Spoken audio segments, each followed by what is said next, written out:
तो last lecture में हम वोल्टेज को डिस्कस कर रहे थे, उसके आगे की प्रॉपर्टीज़ और उसके बारे में हम लोग आगे फिर फॉरवर्ड करते हैं, आगे बात करते हैं। तो वोल्टेज का डिस्कशन चल रहा था अपना, तो वोल्टेज के डिस्कशन को आगे बढ़ाते हैं हम लोग। तो देखो भैया, ये कर चुके थे हर एक पॉइंट पे। किसी को भी कोई भी डाउट हो तो हमारे ऐप के ऊपर एक कमेंट सेक्शन, एक डाउट और मैसेज का एक ऑप्शन है, उसमें जाके आप कमेंट कर सकते हैं। मुझे डायरेक्टली आपका कमेंट मिल जाएगा और आपका कोई भी डाउट है उसके अंदर लिख दो, मैं आपको रिप्लाई करूंगा वहाँ पर। अगर डाउट कुछ ऐसा है कि मुझे बोल के या समझाना पड़े तो मैं यहाँ पे सबके डाउट लेके 5-10 डाउट एक साथ वीडियो बना के डाल दूंगा। तो डोंट वरी, हर चीज़ का सॉल्यूशन अपने पास में। तो हम लोग बात करते हैं आगे और इसके वोल्टेज से रिलेटेड और बातें करते हैं। जैसे हमारे 5 प्रॉपर्टी हम पढ़ चुके थे, 4-5 प्रॉपर्टी, एक और बात करते हैं। जैसे मैं ये बता रहा था, मैं फिर से बोल रहा हूँ, अभी मैं कोई कैलकुलेशन नहीं सिखा रहा, मैं ये नहीं सिखा रहा कि कौन सी जगह पर करंट कैसे निकालेंगे, क्या फॉर्मूला अप्लाई करेंगे, नहीं। फॉर्मूलेशन हम आगे पढ़ेंगे, किरचॉफ लॉ पढ़ेंगे, किरचॉफ लॉ, उसके बाद में हम लोग आगे डिस्कस करेंगे। अभी हम छोटी छोटी बातें बता रहा हूँ मैं, जो कि ध्यान में रहना बहुत ज़रूरी है। चलो एक सर्किट में ऐसा बना रहा हूँ, जैसे एक मैंने बैटरी लगा दी, ये एक रेसिस्टेंस है, इसको R1 ले लेता हूँ मैं, ठीक है। एक दूसरा रेसिस्टेंस है, ये वायर कनेक्ट कर दिया, ये R2 है कोई, दोनों को बराबर बराबर ले लो, 5 ओम, और इसको भी 5 ओम ले लेते हैं, ठीक है। पहली चीज। एक दूसरी बात, एक और सर्किट बनाता हूं मैं, दोनों को साथ में डिस्कस करेंगे।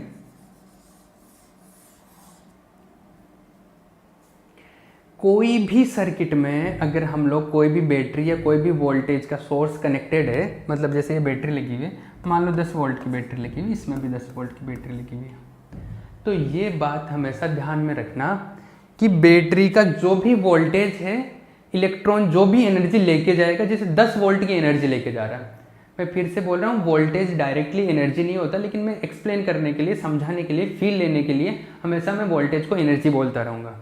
तो यहाँ से जो भी इलेक्ट्रॉन है या करंट है, वो 10 वोल्ट का एनर्जी लेके जाएगा। तो अगर 10 वोल्ट का एनर्जी लेके जा रहा है, तो वो जब वापस बैटरी के अंदर आएगा करंट, तो उसका एनर्जी पूरा खत्म हो जाएगा। ऐसा नहीं कि कुछ बचा के नहीं लाएगा, वो जितना एनर्जी है पूरा का पूरा खर्च हो जाएगा।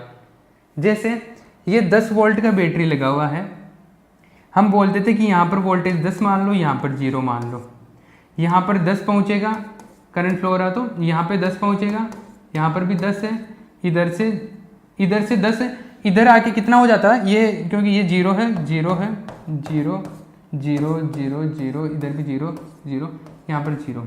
इसका मतलब कि रेसिस्टेंस पर इधर 10 आ रहा था, इधर 0 पहुंचा, मतलब पूरा का पूरा 10 वोल्ट यहाँ पर ड्रॉप हो गया, यहाँ पे खर्च हो गया था। तो जितना बैटरी का वोल्टेज है, पूरा का पूरा वोल्टेज इसके ऊपर ड्रॉप हो जाएगा। अब अगर 2 रेसिस्टेंस लगे हुए हैं तो दोनों पे थोड़ा थोड़ा, कुछ इस पे ड्रॉप हो जाएगा, कुछ इस पे ड्रॉप हो जाएगा, लेकिन जो बैटरी के पास में बैटरी का पूरा वोल्टेज, वो पूरा वहां पे ड्रॉप होगा। आई बात समझ में? जैसे यहाँ पर 10 वोल्ट है, अब यहाँ पर 10 वोल्ट आया, यहाँ पर भी 10 वोल्ट आया, यहाँ पर भी 10 वोल्ट आया, यहाँ पर 0 है, यहाँ पर 0, इधर 0 0 0 0 0 0, यहाँ तक 0 पहुँचा, ठीक है। अब तो रेसिस्टेंस लगा हुआ है ना, यहाँ पर 2 ले लिया हमने। अब यहाँ पर 10 है, अब यहाँ पर कुछ आएगा तो कुछ यहाँ पर इसके ऊपर खर्च हो जाएगा और कुछ इसके ऊपर खर्च हो जाएगा, क्योंकि दोनों में से करंट जा रहा है ना। अरे दोनों में से करंट जा रहा है, तो करंट जा रहा है किसी भी चीज़ में से, कोई रेसिस्टेंस में से करंट जाता है, तो उसका जो वोल्टेज होता है उसके ऊपर ड्रॉप होता है, वो इस फॉर्मूले से निकाल लेते हैं। तो इसमें से करंट जा रहा है, तो रेसिस्टेंस से मल्टीप्लाई करेंगे, तो इस पर जितना भी वोल्टेज ड्रॉप होगा वो आ जाएगा। जैसे यहाँ पर मैंने दोनों को 5-5 ओम के लिए है, मतलब बराबर बराबर लिया है, इसका मतलब वोल्टेज भी क्या होगा, बराबर बराबर खर्च हो जाएगा, दोनों इक्वल है ना। तो यहाँ पर इसका मतलब है कि 10 वोल्ट का था, तो दोनों पे इक्वल इक्वल खर्च हो गया, इसका मतलब है यहाँ पर 5 वोल्ट इस पर ड्रॉप हो जाएगा। तो यहाँ से 10 निकला था, तो 5 वोल्ट इस पर खर्च हो गया, तो कितना बचा, 5 वोल्ट बचा यहाँ पे। अरे बात समझ में आ रही ना, यहाँ पर 5 वोल्ट बच गया। अब 5 वोल्ट यहाँ पर आया, यहाँ पर 0 पहुंचा, इसका मतलब है कि 5 यहाँ से चल के आ रहा था, इसके से अंदर से निकला, तो 0 पहुंचा, तो 5 वोल्ट यहाँ पे ड्रॉप हो गया, तो दोनों पे 5-5 वोल्ट ड्रॉप हो गया। अगर रेसिस्टेंस का वैल्यू अलग अलग है तो अलग अलग ड्रॉप होगा, मतलब अलग अलग खर्च होगा। अब वो कितना क्या होगा वो कैलकुलेशन बाद की बातें हैं। अभी ये मैं एक आइडिया बता रहा हूँ क्या, कि कि जितना भी वोल्टेज बैटरी का होता है वो पूरा सर्किट से जब करंट निकल के आता तो पूरा वोल्टेज ड्रॉप हो जाता है, वापस घर लेके नहीं आता वो। ये 10 लेके निकलता है तो आके 0 ही पहुंचता है, यहाँ पे 10 लेके निकलता है तो आगे 0 ही पहुंचेगा इसके पास। आई बात समझ में? इसका मतलब कि पूरा वोल्टेज जब भी करंट चल के आएगा तो पूरा वोल्टेज खर्च हो जाएगा। अब वायर की कैपेसिटी है कि नहीं उसको सहन करने की, अगर कैपेसिटी नहीं है वायर की सहन करने की तो उस वायर के लिए वो करंट का वैल्यू काफ़ी ज़्यादा हो गया और वो वायर जल भी सकता है। आई बात समझ में? अरे क्लियर है ना? तो ये चीज़ें हैं। आइए दूसरी और बात करते हैं। अब लास्ट बात है ये, उसके बाद में नेक्स्ट लेक्चर में हम लोग यूनिट वाइज चीज़ों के बारे में बात करेंगे, आपके सिलेबस वाइज। इधर देखो भैया,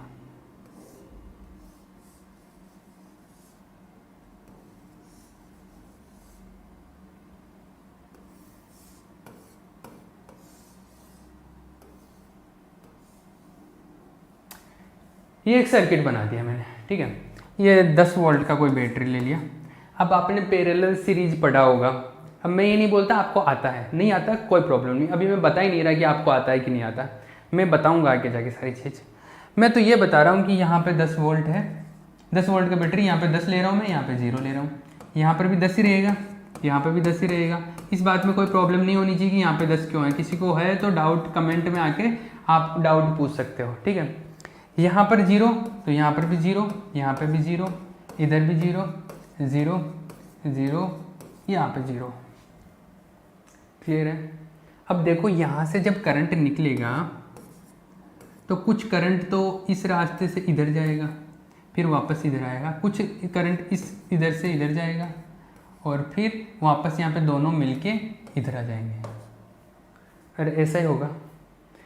इसका मतलब ऐसा है क्या कि जैसे एक पॉइंट से 2 वायर निकलते हैं और वो दोनों एक जगह जाके मिल रहे हैं, तो ये वैसे पैरेलल में है, ये समांतर क्रम में है। किसी को नहीं पता कोई प्रॉब्लम नहीं, आगे मैं बताऊंगा सारी। पर ये दोनों भी समांतर क्रम में, ये जो दोनों है पैरेलल में है। तो इधर से करंट जाएगा, इधर से भी करंट जाएगा और दोनों यहाँ पे आके वापस से क्या हो जाएगा, ऐड हो जाएगा करंट। ऐसा है, मतलब इस रेसिस्टेंस में भी करंट जाएगा और इस रेसिस्टेंस में भी जाएगा।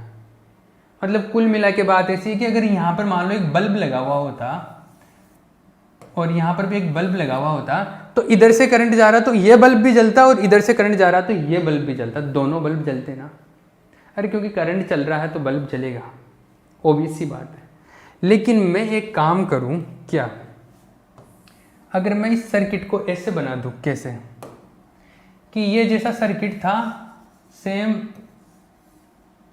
वैसा, मैंने इसमें क्या चेंज कर रहा हूं, मैं इसमें एक चीज़ चेंज कर रहा हूं। मैं क्या, ये तो सर्किट वैसा का वैसा ही बनाया, अभी तो एक चीज़ चेंज कर रहा हूं। मैं यहाँ से एक डायरेक्ट वायर लेता हूं, उसमें कोई रेसिस्टेंस नहीं लगा रहा, मैं डायरेक्ट ही कनेक्ट कर देता हूं यहाँ पे।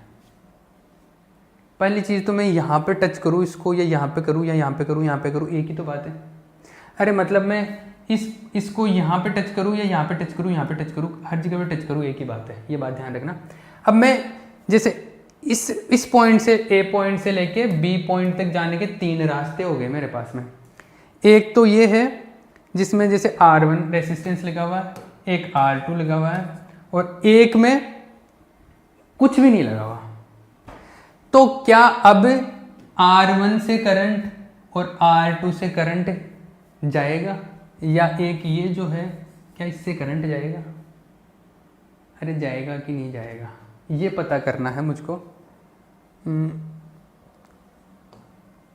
ये पता करना है कि कौन से वायर से करंट जाएगा, कौन से वायर से करंट नहीं जाएगा, ठीक है। तो इसका मैं बताता हूँ कि क्या होता है। ऐसा है कि कितने भी वायर लगे हुए हो ऐसे पैरेलल में, पैरेलल मतलब एक पॉइंट से निकल रहे हैं, एक पॉइंट पे जाके मिल रहे हैं, ये बात ध्यान रखना। तो अगर कितने भी वायर लगे हुए हो और सब में अगर रेसिस्टेंस मतलब प्रतिरोध लगा हुआ या कोई ना कोई डिवाइस लगी हुई है, जैसे इसमें भी डिवाइस लगी हुई है, इसमें भी डिवाइस लगी हुई है, और मान लो एक और अगर मैं ले लेता यहाँ पे एक और ऐसे रेसिस्टेंस ले लेता, इसमें भी रेसिस्टेंस, तो तीनों रास्तों में क्या है, रेसिस्टेंस लगा हुआ है या कोई डिवाइस लगी हुई है जिस पे करंट खर्च, वोल्टेज खर्च हो सकता है। तो तीनों में करंट जाएगा, या जितने भी रास्ते हैं सबसे करंट जाएगा। लेकिन अगर ऐसा है कि एक ही जगह से निकल रहे हैं और एक ही जगह पे आ रहे हैं, मतलब पैरेलल में इस तरीके से वायर कनेक्टेड है कि कुछ में तो लगा हुआ है रेसिस्टेंस और एक रास्ता अगर ऐसा है, एक से ज़्यादा भी हो सकते हैं। अगर ऐसे रास्ता आ गया कि जिसमें कुछ भी नहीं लगा हुआ, जैसे इसके अंदर कुछ भी नहीं लगा हुआ, तो पूरा का पूरा करंट इधर से जाएगा, इन रेसिस्टेंस में से कोई करंट नहीं जाएगा। आ रही है बात समझ में? मतलब रेसिस्टेंस की जगह मान लो यहाँ पे कोई बल्ब लगा हुआ होता और इधर भी कोई बल्ब लगा हुआ होता, तो इसका मतलब ये हो जाता कि ये दोनों बल्ब जलते ही नहीं। अरे बात समझ में आ रही ना? ये दोनों बल्ब नहीं जलते। तो ये बात समझ में आती है कि पैरेलल मतलब एक जगह पे चालू हो रहे हैं वायर और एक जगह पे जाके वहाँ पे ख़त्म हो रहे हैं सारे वायर। तो सारे इतने सारे रास्ते हैं, तो अगर सब में ही कुछ ना कुछ बैरियर लगा हुआ, कुछ ना कुछ प्रतिरोध लगा हुआ, तो सबसे ही करंट जाएगा। अब किसी से थोड़ा चला जाएगा, किसी से ज़्यादा चला जाएगा। जिसमें प्रतिरोध ज़्यादा लगा हुआ उसमें करंट कम चला जाएगा, जिसमें कम लगा हुआ उसमें थोड़ा ज़्यादा करंट चला जाएगा। लेकिन अगर इन्हीं के बीच में एक ऐसा रास्ता है जिसमें कुछ भी नहीं लगा हुआ रेसिस्टेंस, तो पूरा का पूरा करंट उधर से जाएगा, फिर इन रास्तों से करंट नहीं जाएगा। इसको हम लोग सर्किट बना के देखते हैं।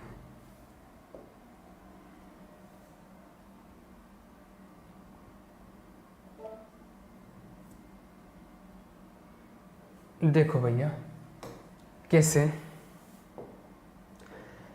एक सर्किट बनाते हैं, जैसे अभी बनाया था। हम बल्ब भी लगा देंगे उसमें ताकि अपने को पता रहे कैसे। कि मान लो कि एक बैटरी है, ठीक है। इसमें एक वायर कनेक्ट किया मैंने। ये एक वायर कनेक्ट कर लिया, ये लो। इसमें एक रेसिस्टेंस लगा देते हैं जितने भी ओम का है, अभी वो पता नहीं है कितने का, अभी बात करेंगे उस पर। एक ये स्विच लगा देता हूँ मैं, इसको भी एक बार छोड़ो। एक वायर मैं यहाँ पर कनेक्ट कर रहा हूँ, एक रेसिस्टेंस यहाँ पे ले लिया मैंने। एक वायर ये ऑलमोस्ट हम बनाने वाले हैं, इसको सर्किट कंप्लीट होने वाला है अपना। तो ये ऑलमोस्ट पहुंच गए हम लोग। ये लो भैया, ये अपना सर्किट आ गया। ये ऐसा था, मतलब दोनों में रेसिस्टेंस लगा दिए मैंने, ये एक बैटरी लगा दिया। यार ऐसा ही था। इसका हम लोग कैसे बनाते हैं इसको, हम लोग जो बनाए थे वो ऐसा दिख रहा था।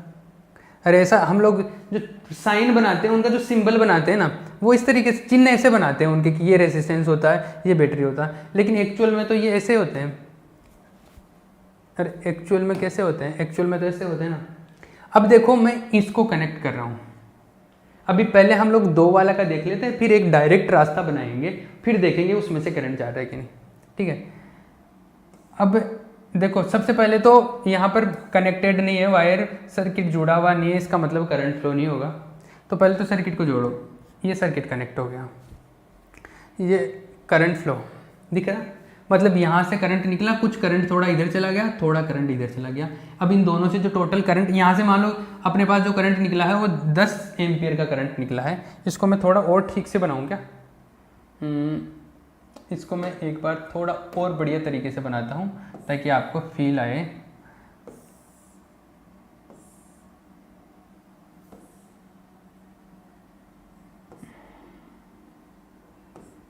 ये लो भैया, ये टेढ़े मेढ़े से कोई फर्क नहीं पड़ता, कैसे ही बना लो।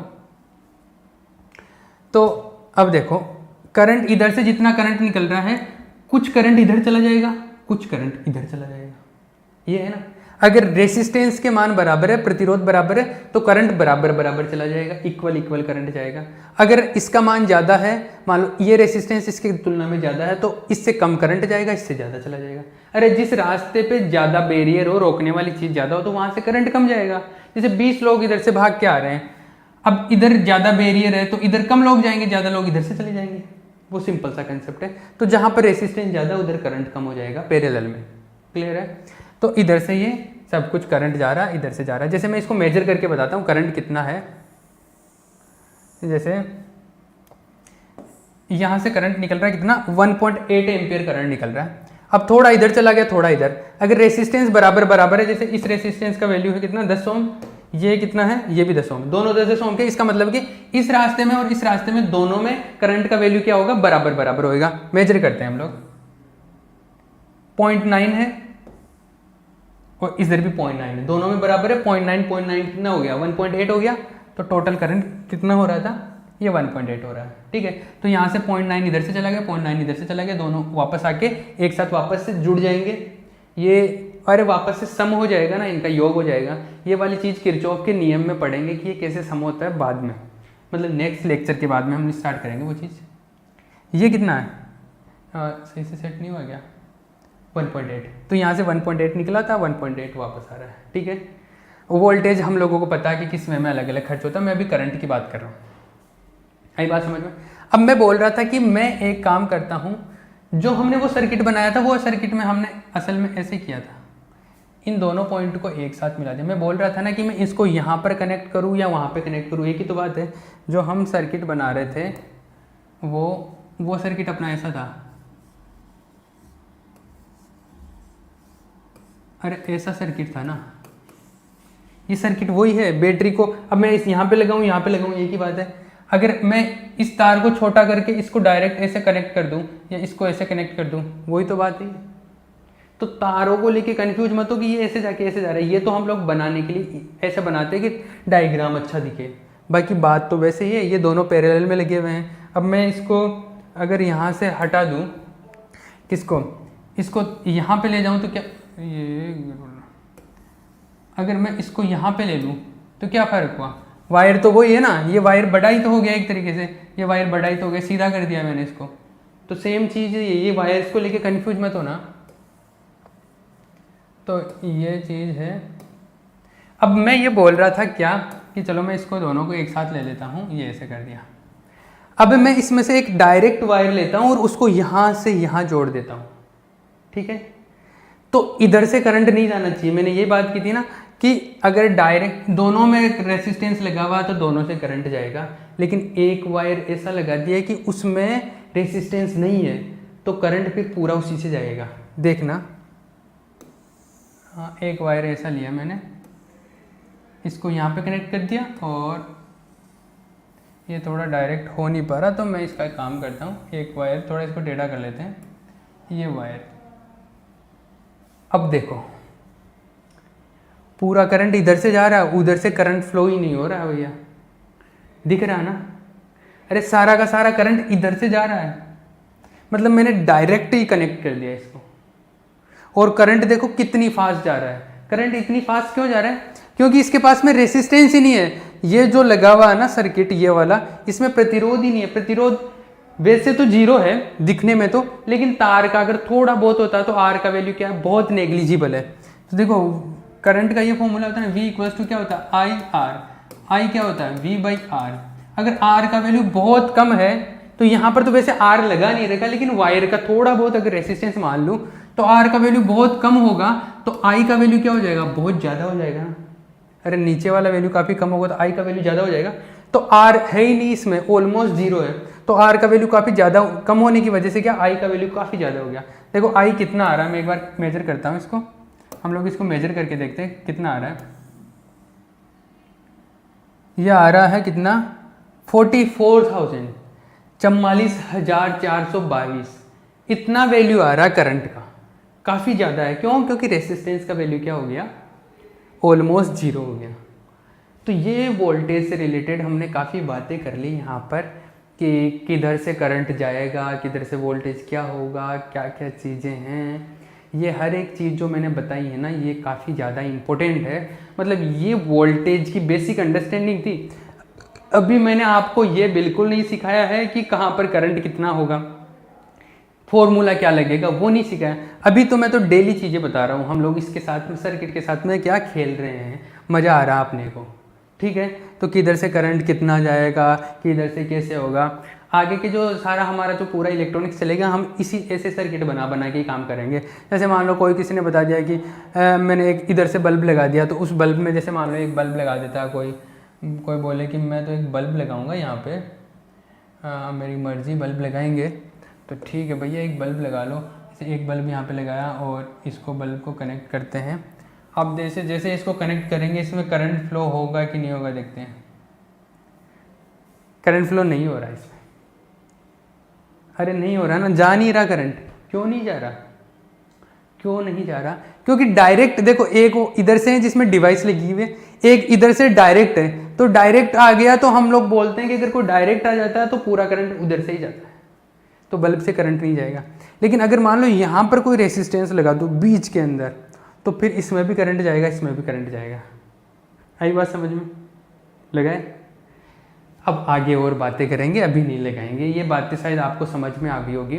जो मैंने वोल्टेज के ये जो 5-7 पॉइंट बताए ना, जिनमें छोटी छोटी मैंने बातें बताई कि यहाँ पर वोल्टेज कितना होगा, यहाँ पर करंट कैसे आएगा, इन चीज़ों को ध्यान में रखना। हमारे मोबाइल ऐप के ऊपर जो भी डाउट और मैसेज का जो ऑप्शन है, वहाँ पर जाके अपना डाउट मैसेज लिख सकते हैं। किसी को किसी भी टाइप का डाउट हो उसको रिप्लाई मिलेगा, तो उस चीज़ की टेंशन ना करें। और हम लोग इस वे में इस चीज़ को पढ़ते जाएंगे। हमने फ़ीस बहुत ही कम रखी है। अभी इंडिपेंडेंस डे पे आपका लिए ऑफ़र चल रहा है, वैसे मैंने बता दिया था ये आपको। इंडिपेंडेंस डे के वीक में आपके लिए ऑफ़र चल रहा है। एक पेपर अगर आप लेते हो तो 990 रुपये का है, और तीनों पेपर साथ में होता है तो 2500 का है, 2500 रुपये का है। ठीक है ना? ये अभी के लिए है, इंडिपेंडेंस वीक के लिए। देश का फ्रीडम पर हम लोग क्या कर रहे हैं, सेलिब्रेट कर रहे हैं।